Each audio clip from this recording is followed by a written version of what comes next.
Part 2.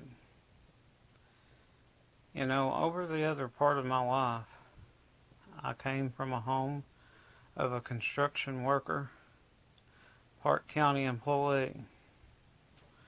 I also come from a home where I had a mother as a school teacher and an aunt who loved me to help me. You know, I find myself in new territory. I have begun to understand a deeper love for people that I know. You know, no one or nobody should ever feel less than the way that they are.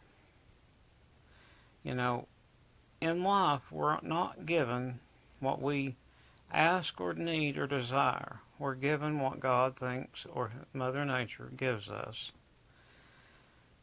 You know, I don't know how to express this, but, you know, I suffer from Asperger's.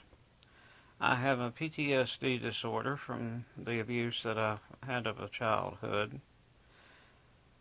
One afternoon I came home from school. My brothers and my sisters was home.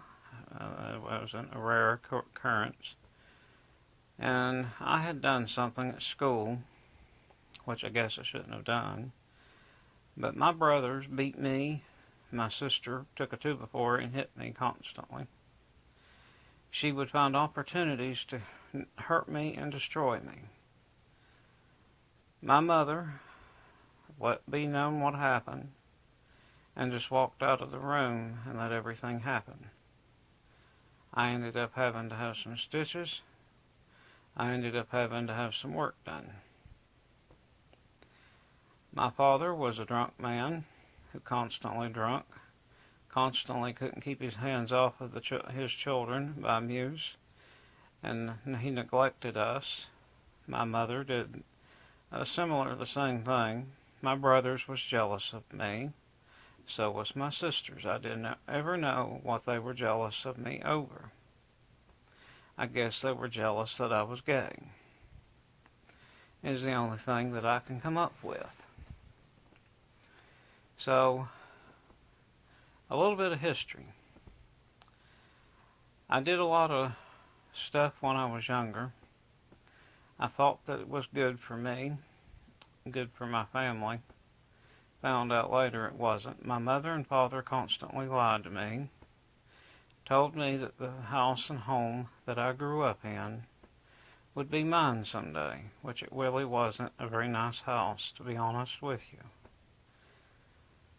And at the end of my mother's death, my father died in 1994 in October. My grandmother in August of 1997. My mother, 1999 in August.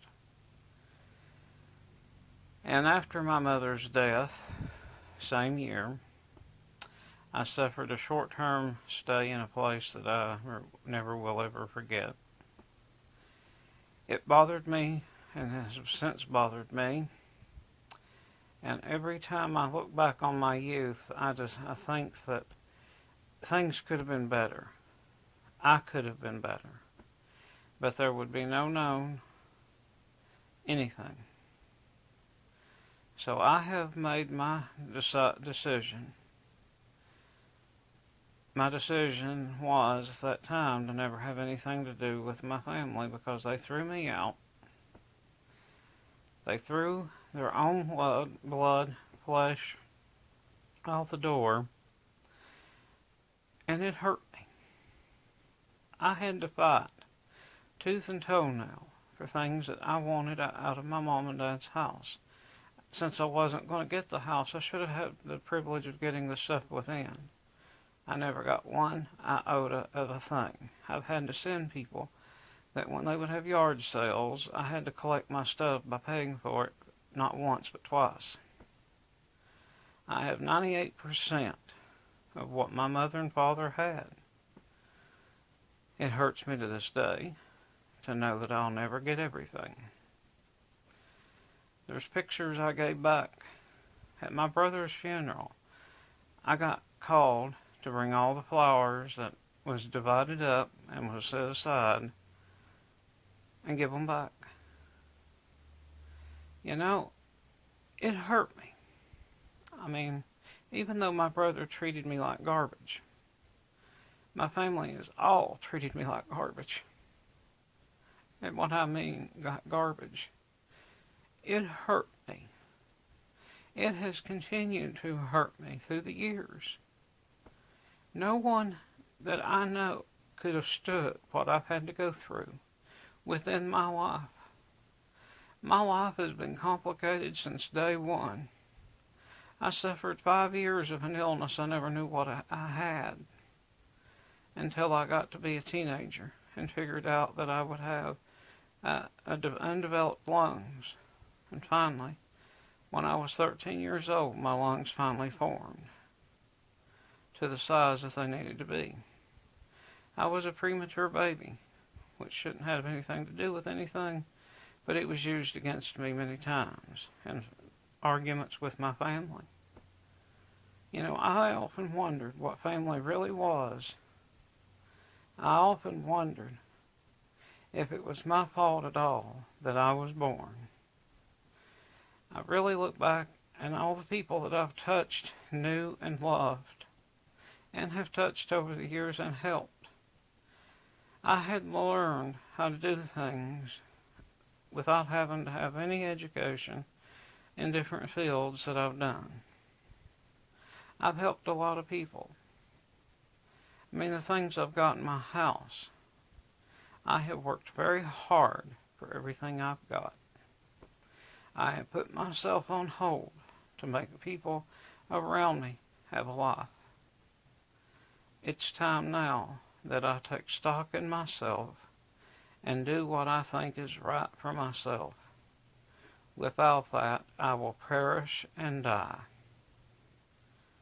You know, life isn't easy. It wasn't meant to be easy. It wasn't meant to be anything but complicated, stressful, and a lot of headache. So I'm going to ask you, when you go to your churches on Sundays and Wednesdays or whatever days it is you go, you ought to pray for the members of other churches that are sitting in their pews suffering the spew that's been preached across the pulpits to these people, and when they go home, they take their lives. I am appalled that I have been called a member in distress many times. You know, life is supposed to be enjoyed from what I hear. I have not once had a vacation. I have not once took time out for myself. I have not once did anything to enjoy. All I've done is shelled out my money, shelled out my time, and not got nothing in return except to show people that I love them. You know, over the years, it's been hard. It's been so hard for me. And I can say this much, with everything and with every fiber of my body. No member of any church should be referred to as an abomination, a second-class citizen, a counterfeit, and also they should never be called anything less than your brother or your sister, or you're no more a Christian than the person out on the street that doesn't believe there is a God. And I will say this, whatever supreme being that you believe in, you should get to know real fast, because I'll tell you, as I see times are coming that looks of the ending of time, I think that people needs to watch out for who they think that they are. They're no better than me, they're no better than you, and or the next guy or next girl. We all are equal in God's eyes. But we here on earth, here every day of our lives, that people that are gay are an abomination, sick, mentally disturbed, and everything else. I just read a story just recently about a transgender boy that he was denied his job because of who he was. That should be federal lawsuit coming and waiting. So I'm going to tell you this, and I'll end in just a few minutes with part 2 of this. I will do a 3-part series each day to clarify who I am and what I am about, because you need to get to know who I am before it's too late.